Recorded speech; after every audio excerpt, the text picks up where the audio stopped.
Assalamu alaikum wa rahmatullahi wa barakatuh. Paix sur ceux qui suivent la guidée. Paix et bénédiction sur le prophète, sallallahu alayhi wa sallam, sur ses compagnons, ses amis, sa famille, ainsi que sur tous ceux qui le suivront de bonne foi jusqu'au jour du jugement. Comme on pouvait s'en douter, il y a eu un petit peu des réactions par rapport au dernier audio, c'est normal. Je ne vais pas répondre à toutes, enfin oui, je vais répondre sous forme d'un exemple que j'ai choisi. Je voulais juste dire par rapport aux frères qui disent oui, mais il y a le hadith qui dit tous les enfants d'Adam sont sur la fitra et c'est leurs parents qui les rend musulmans, mécréants, juifs, etc. J'ai aucun souci avec ce hadith, aucun souci. Et d'ailleurs, il faut bien le relire parce qu'on dit les enfants d'Adam. Les enfants d'Adam. On ne dit pas les enfants de Cro-Magnon ou de Homo sapiens. Et donc, en effet, tous les enfants d'Adam qui ont une prévalence de côté adamique, ils sont sur la fitra. Et plus ils sont loin de leur nature adamique, plus ils sont loin de la fitra. Et donc, c'est ça qui se passe quand on dit que quelqu'un est très compatissant, très sensible, etc., ou quelqu'un qui est complètement, je veux dire, replié sur lui-même, ses intérêts personnels, manger, dormir, etc. La nature adamique, alors on peut l'appeler spirituelle ou génétique, ou les deux, oui, les enfants d'Adam sont tous sur la fitra, bien sûr, bien sûr. C'est-à-dire que les gens qui ont une forte nature adamique, par instinct, même sans religion, ils sentent. Ils sentent le bien, le mal, ils se posent des questions, ils ne sont pas comme tout le monde. Oui, ils sont sur la fitra, les enfants d'Adam. Mais les enfants de Cro-Magnon, ils sont dans manger, dormir, gagner, le pouvoir, le plaisir, point. Donc voilà. Bon, alors aujourd'hui, malheureusement, vous n'allez pas tous comprendre, mais je devais choisir un exemple le plus connu possible. Enfin, possible. Quand même, je pense qu'il y a pas mal de gens qui ont vu cette série. Moi, je ne l'ai vu que récemment parce que, voilà, moi, j'aime pas trop voir les séries quand elles sont à la mode. J'aime bien les voir par après, pour pas être comme tout le monde, on va dire. Mais bon, même si vous n'avez pas vu les 5 saisons, la fameuse série Prison Break, qui a eu un énorme succès à l'époque dans le monde, me permet d'illustrer mes propos sur les natures adamiques ou euh, de ce qu'on appelle Bachar, c'est-à-dire l'homme primaire, l'homme proche de l'animal. Alors, pour ceux qui se rappellent, bon, si vous avez oublié les noms, il suffit d'aller dans Wikipédia et vous allez vous rappeler. Je vais garder de la série, pour prendre mes exemples, six personnages. Pas tous, mais je veux dire, tous les autres, ils rentrent dans une case ou dans une autre. Donc, ce sont des bons exemples. Alors, euh, vous avez, euh, vous avez d'un côté ceux qui ont une nature très bachar, très homme préhistorique, très animal, dans lequel on peut classer le gardien de prison, voilà les noms. Euh,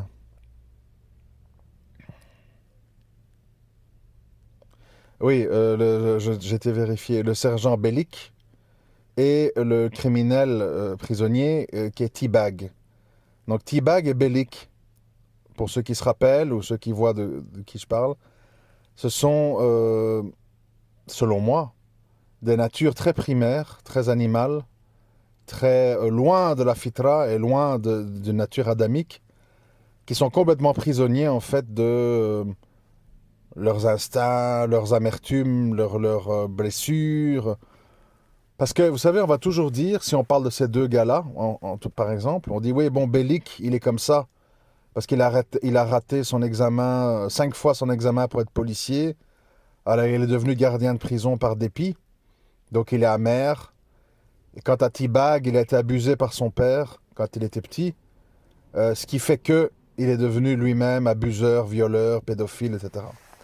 Oui, mais le problème, c'est que il y a beaucoup d'autres personnages qui ont subi aussi des amertumes, des injustices, des choses comme ça, et qui n'ont pas été dans ce sens-là. Ça veut dire qu'il y a un penchant, ils ont un penchant favorable. Ils sont, c'est-à-dire même s'ils n'avaient rien eu, ils avaient une tendance en eux, une tendance marquée.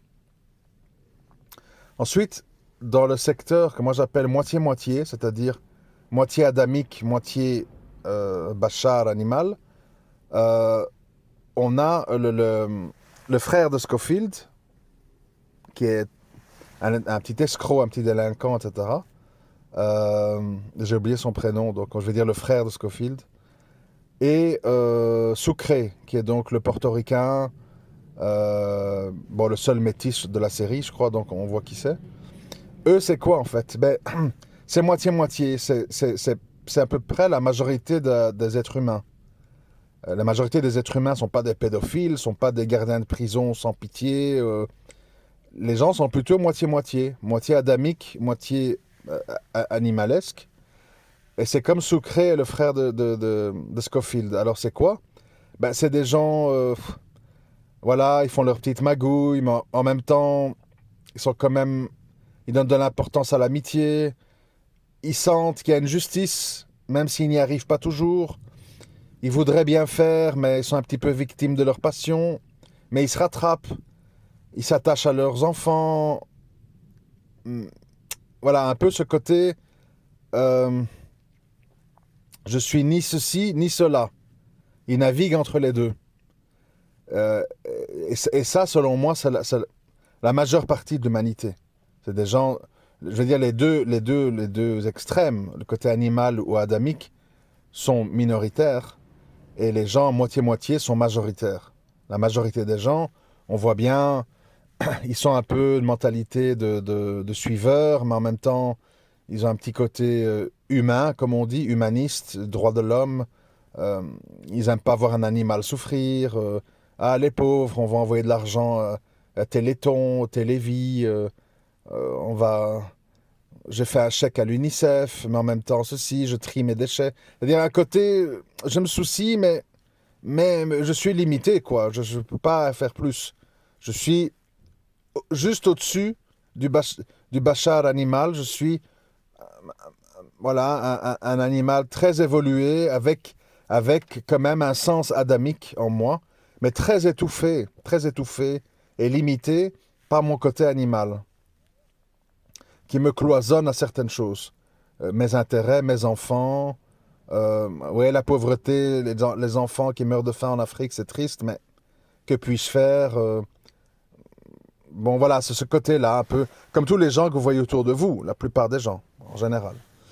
Et puis alors, voilà, il y a les gens adamiques, très adamiques, qui sont dans cette série Sarah et Scofield. Donc Sarah, c'est l'infirmière de la prison qui souffre parce qu'elle a un père politicien. Elle sent que c'est un milieu de véreux, d'escrocs. Elle est mal dans sa peau, elle ne trouve pas sa place. Elle a été droguée je sais plus à quoi. Pas au mercure, mais je sais plus comment ça s'appelle. Enfin bref, une drogue, une drogue de milieu de l'infirmerie, un peu alcoolique aussi. Bon, quand elle rejoint en fait le monde de la prison, elle est elle-même comme ça dans un état bien sûr caché. Elle a ce poste parce elle est elle est la fille d'un politicien connu, mais elle trouve pas sa place. Elle sent que quelque chose ne va pas. Elle est mal dans sa peau. Elle comprend pas le monde, etc., etc. Et jusqu'au jour où elle reçoit Scofield, Michael, je crois. Donc ça c'est le prénom du protagoniste, Michael Scofield, et qui est un détenu. Bon, je vais pas raconter toute l'histoire de Prison Break parce que c'est pas le but de l'audio. Qui est un détenu. Elle sent quelque chose. Alors les gens vont l'appeler l'amour, le coup de foudre. C'est pas ça en fait. Elle sent que les choses qu'il dit, qu'il fait, sont des choses qui lui parlent. Ça a un sens pour elle. Pourquoi? Parce qu'en fait, ils ont tous les deux une nature adamique. C'est-à-dire très soucieux des autres, très intelligents, très à l'écart de leur passion, qui arrivent à toujours voir le long terme et les intérêts au-delà des passions, qui contrôlent leur vengeance, qui contrôlent leur violence, qui savent manipuler, qui savent mentir pour des bonnes raisons. Et en fait, tout simplement, ces deux personnages s'attirent alors qu'ils n'avaient pas spécialement connu l'amour avant, parce qu'ils sentent qu'ils sont adamiques. Ils sentent qu'ils ont cette nature qui va pousser Sarah dans l'histoire à laisser la porte de l'infirmerie ouverte pour permettre à Michael et les autres de s'enfuir de la prison. Parce qu'il y a ce côté plus fort qu'eux qui les pousse à sentir où est le bien et aller vers le bien. Et comme je l'ai dit, ce ne sont pas des musulmans. Il n'y a pas question d'islam là-dedans. C'est-à-dire que j'en suis vraiment convaincu. Je sais que c'est un peu délicat, mais bon.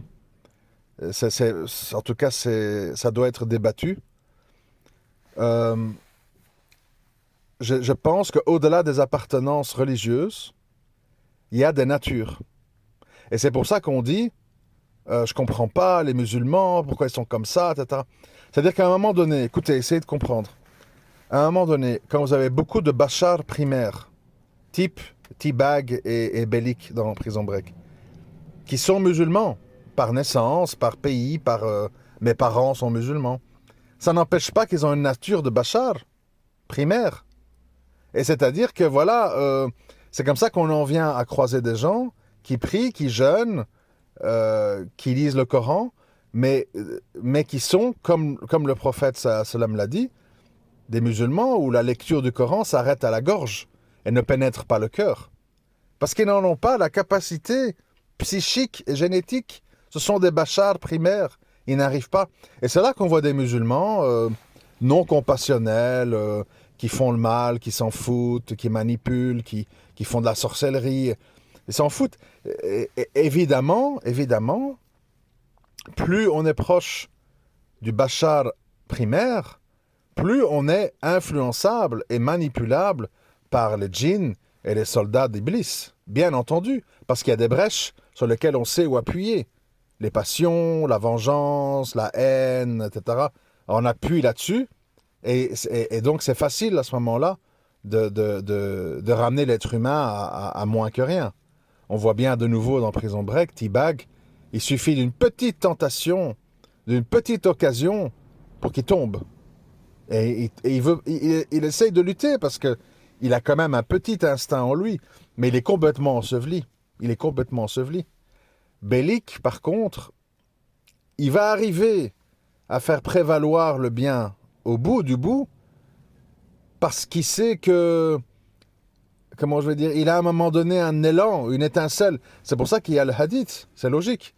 Il y a le hadith qui dit certaines personnes auront œuvré toute leur vie pour le paradis et arriver au bout, à une coudée du paradis, ils vont faire un acte d'une gravité extrême qui va les jeter en enfer. Et inversement, il y a des gens qui ont eu toute une vie de gens de l'enfer et qui, à la fin de leur vie, vont faire un acte qui leur vaudra le paradis. Ici, Bellic, qui est un bachar primaire, toute sa vie a été tournée vers lui, vers l'escroquerie, la corruption, le mensonge et tout. Et à la toute fin de sa vie, quelques minutes avant de mourir, il choisit de faire un acte sacrificiel parce que son étincelle adamique, qui était complètement ensevelie sous sa nature animale, a jailli à cause des circonstances. Donc ça veut dire que rien n'est perdu pour personne. Même pour le plus grand des criminels. Vous connaissez l'histoire aussi. L'homme qui avait tué 100 personnes, qui voulait se repentir, et on lui a dit change de ville là où personne ne te connaît, si tu veux vraiment te repentir et repartir à zéro. C'est-à-dire qu'il y a l'enfer et le paradis, ils sont possibles pour tout le monde. Même pour le bachar primaire. Même pour le sale délinquant qui fait des viols, je sais pas quoi. Il est possible. Mais, c'est la question des probabilités. Plus tu es enseveli dans ta nature animale, plus tu es le jouet des djinns et de Shaitan, moins il y a de chances que tu puisses accéder au paradis. Donc c'est-à-dire que ton épreuve, elle est très lourde. Ton défi, il est très grand.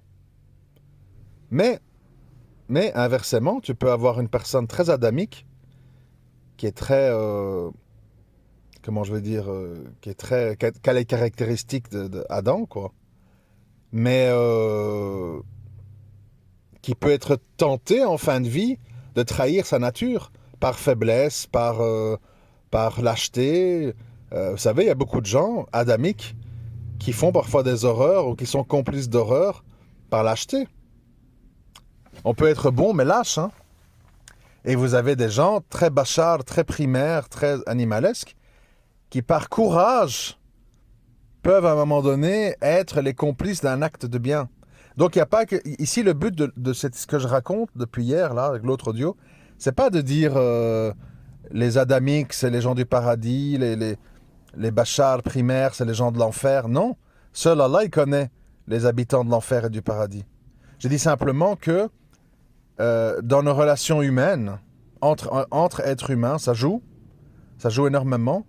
C'est-à-dire que les gens bachar primaires, ben, ils se ressemblent, les moitié-moitié se ressemblent, les adamiques se ressemblent. Et parfois, comment je vais dire,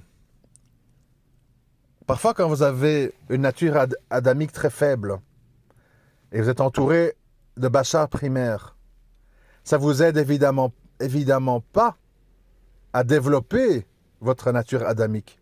D'où on dit en islam, attention aux fréquentations. Si vous êtes quelqu'un d'adamique et vous êtes entouré de bachar primaires, votre nature adamique, elle va s'obscurcir, elle va s'amoindrir, même si elle est présente en vous à la base. D'où l'importance de tout ça. Qui tu fréquentes? Qu'est-ce que tu écoutes? Qu'est-ce que tu lis? Qu'est-ce que tu vois? Est-ce que tu es courageux? Est-ce que tu es lâche? Attention à la lâcheté. La lâcheté peut te rendre complice de l'animalité passionnelle, même si tu es adamique. C'est très compliqué, hein? C'est pas aussi simple. Et donc, je veux dire, on le voit dans le personnage de Michael Scofield. Évidemment, 99% des gens qui ont vu Prison Break ne comprennent pas n'ont pas pensé à ce que je raconte ici, hein. Donc, moi, c'est parce que j'ai cette tournure d'esprit qui m'amène chaque fois à ce genre d'analyse. Mais en fait, Michael Scofield représente un peu quoi? Ça représente un espèce d'ange humain. C'est-à-dire un homme qui ne pense qu'aux autres, qui se sacrifie jusque dans la mort, jusque dans l'oubli, quand il part au Yémen et qu'il change d'identité. C'est le sacrifice entier. C'est d'ailleurs aussi le concept chez les chrétiens de Isa et Salam, Jésus-Christ. C'est-à-dire c'est le sacrifice ultime. C'est-à-dire j'endure les tortures et la crucifixion des Romains pour les péchés des hommes, etc. Donc il y a toujours ce principe qui est présent dans l'humain, parce que les gens le savent.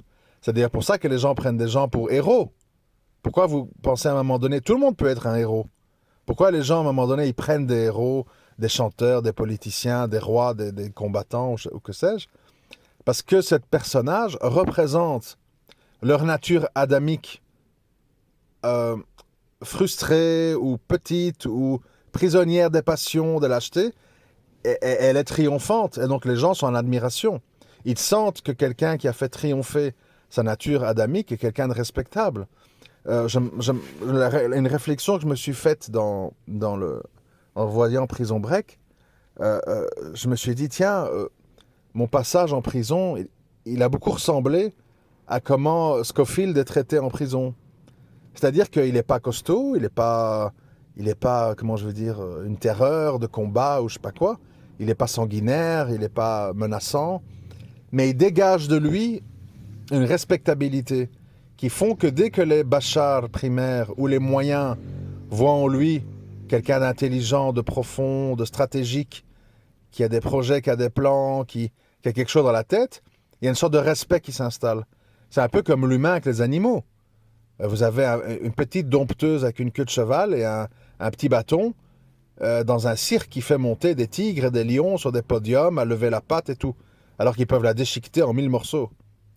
Mais c'est parce que la force psychologique des humains, et a fortiori des gens adamiques, impose sur les autres une dominance, qui font que même s'ils sont petits, même s'ils ne sont pas costauds, etc., ils dégagent d'eux. D'où je dis aux gens qui disent « je suis ci, je suis ça, je suis petit, je suis machin, je suis pas beau ».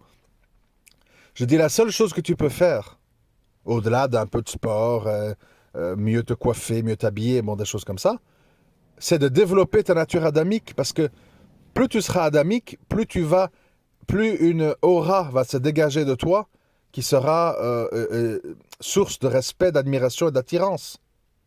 Alors attention, euh, il y a diverses réactions face à ça. Certes, il y a un peu un côté respectueux, mais tu as beaucoup de bachars primaires qui vont se sentir...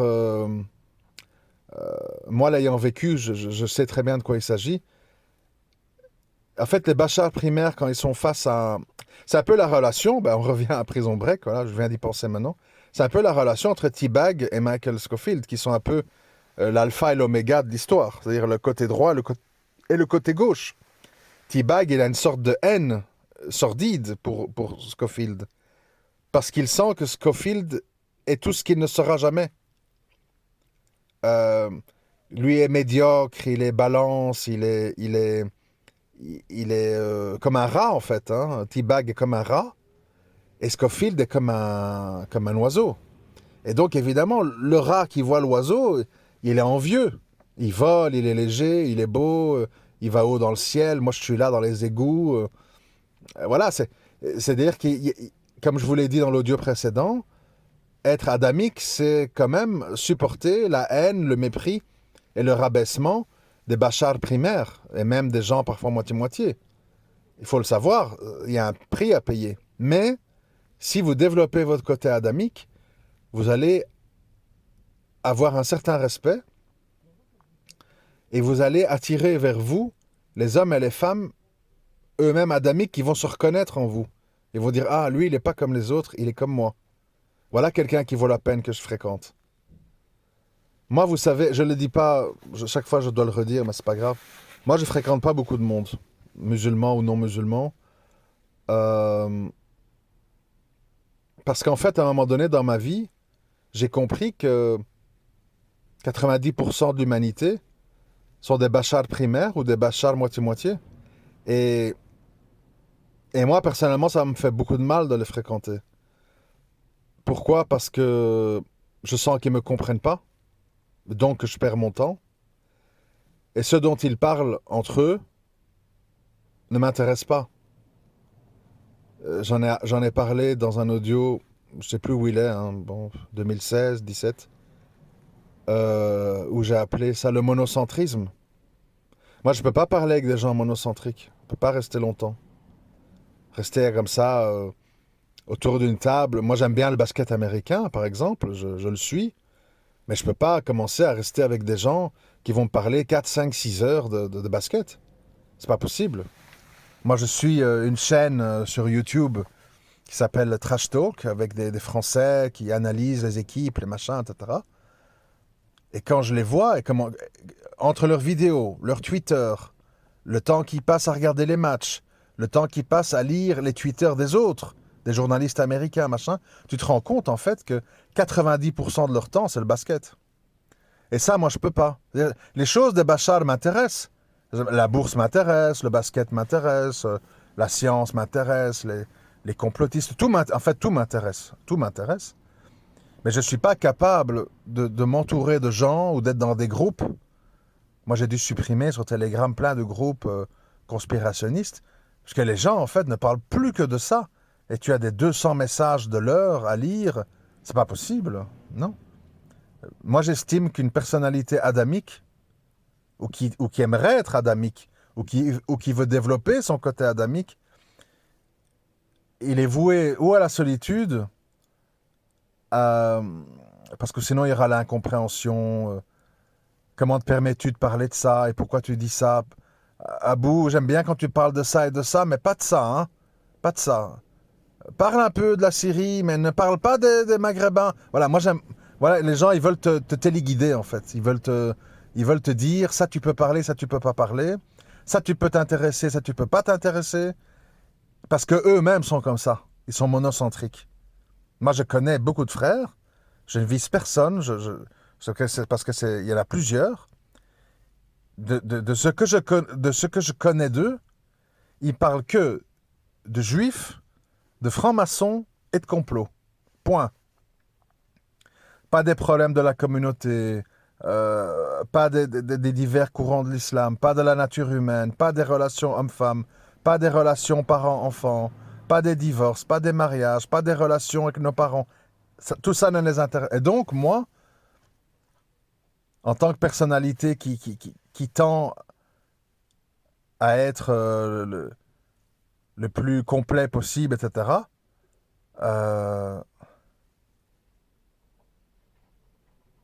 ouais. Non, je m'excuse, je me suis interrompu parce que je croyais qu'il y avait une altercation là-bas entre des personnes. Bref. Et donc, voilà, la personnalité adamique, elle est multifacette, elle s'intéresse à plein de choses. Et elle ne veut pas être cantonnée à des gens qui vont soit ne pas la comprendre, parce qu'ils n'ont pas la compréhension. Je veux dire, je me rappelle la vidéo de monothéiste tolérant. Bon, maintenant, il s'appelle le décrypteur, je crois. Je crois que c'est le décrypteur, sa chaîne YouTube.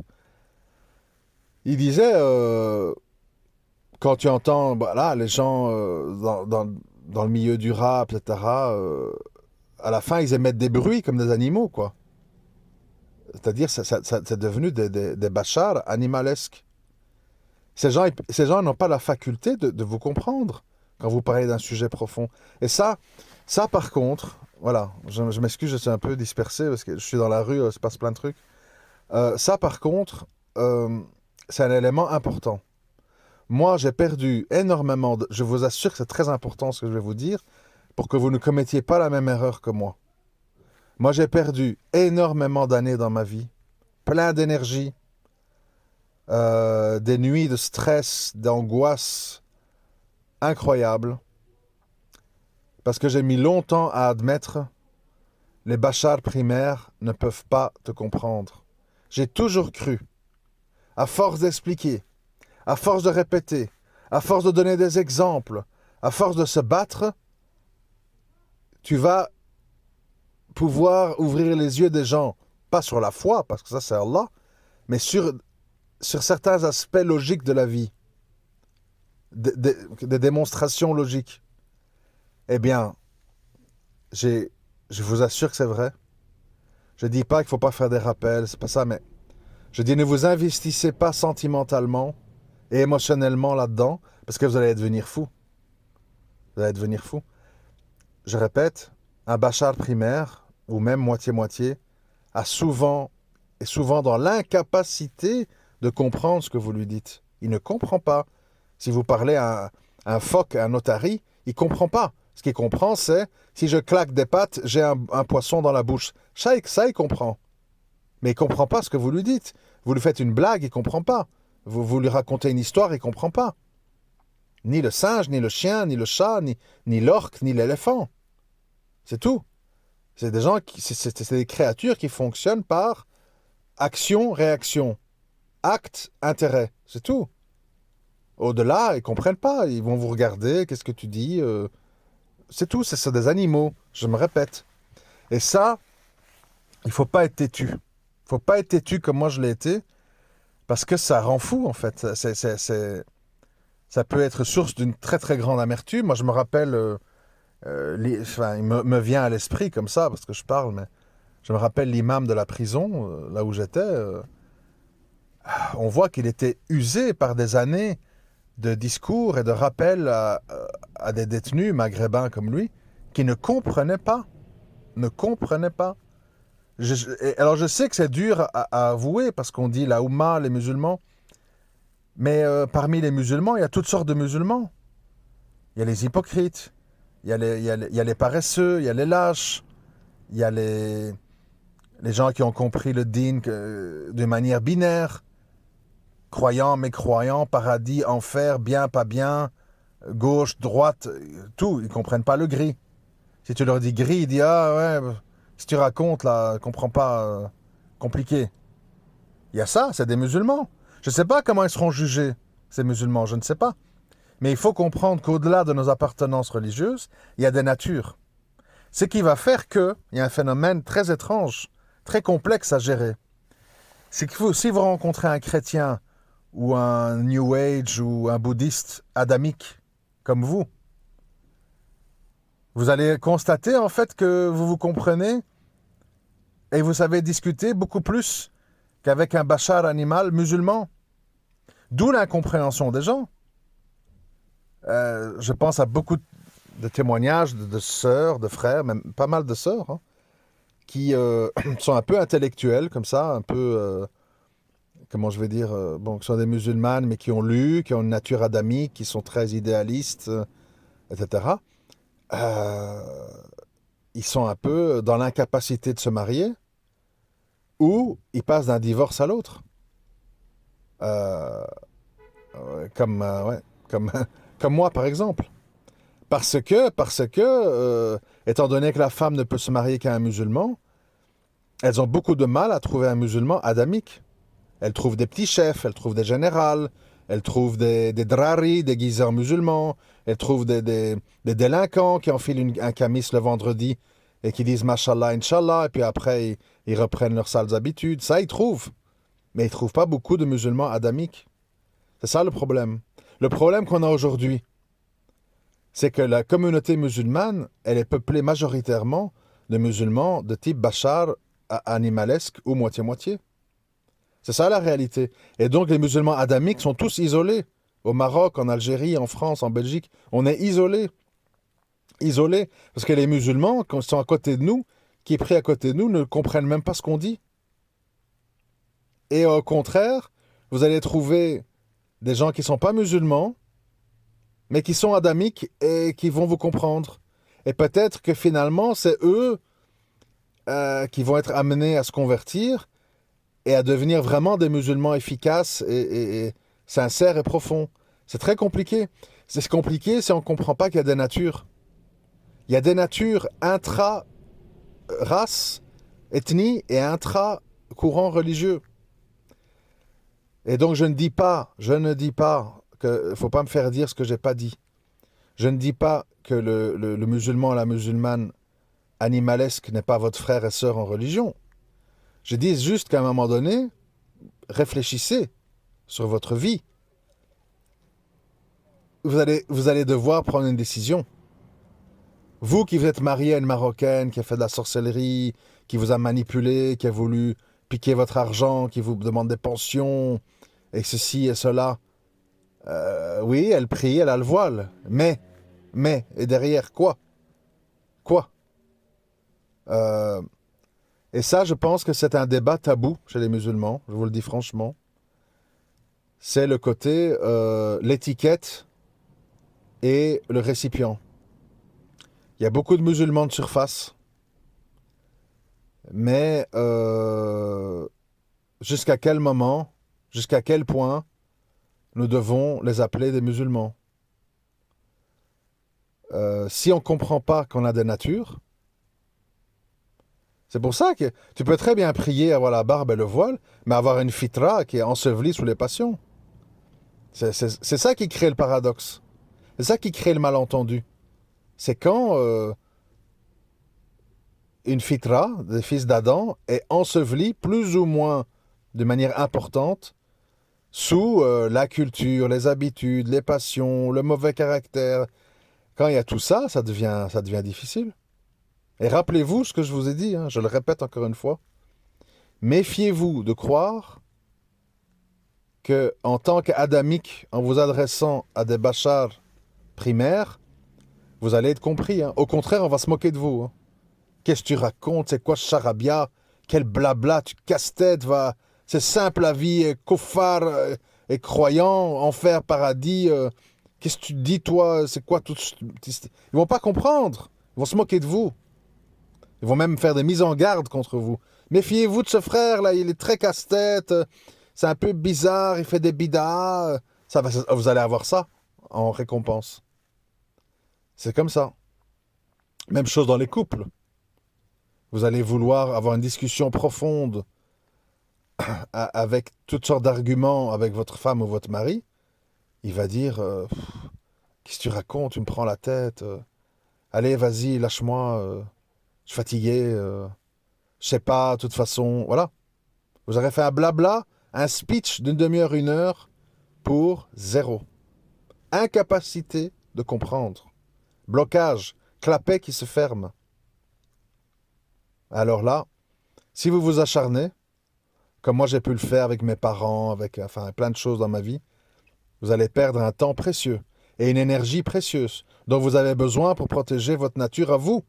Parce que ne croyez pas que parce que vous avez une nature adamique, vous ne pouvez pas être corrompu, vous ne pouvez pas être manipulé, vous ne pouvez pas être dévié. Attention, méfiez-vous de l'orgueil et de la sensation « j'ai tout compris, je suis parmi les sauvés ». Non, c'est un combat qui est favorisé quand on est adamique, mais qui est un combat quand même, et qui peut être perverti ou saboté par des gens qui sont des bachars primaires, qui veulent vous amener avec eux dans la boue, parce qu'ils n'aiment pas vous voir voler dans le ciel.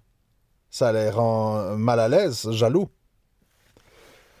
Voilà, je voulais un petit peu apporter ces précisions. Désolé pour ceux qui n'aiment pas le parallèle avec Prison Break, mais pour ceux qui connaissent, ça les aidera à comprendre. Et portez-vous bien, à très bientôt, Inch'Allah. Assalamu alaikum wa rahmatullahi wa barakatuh.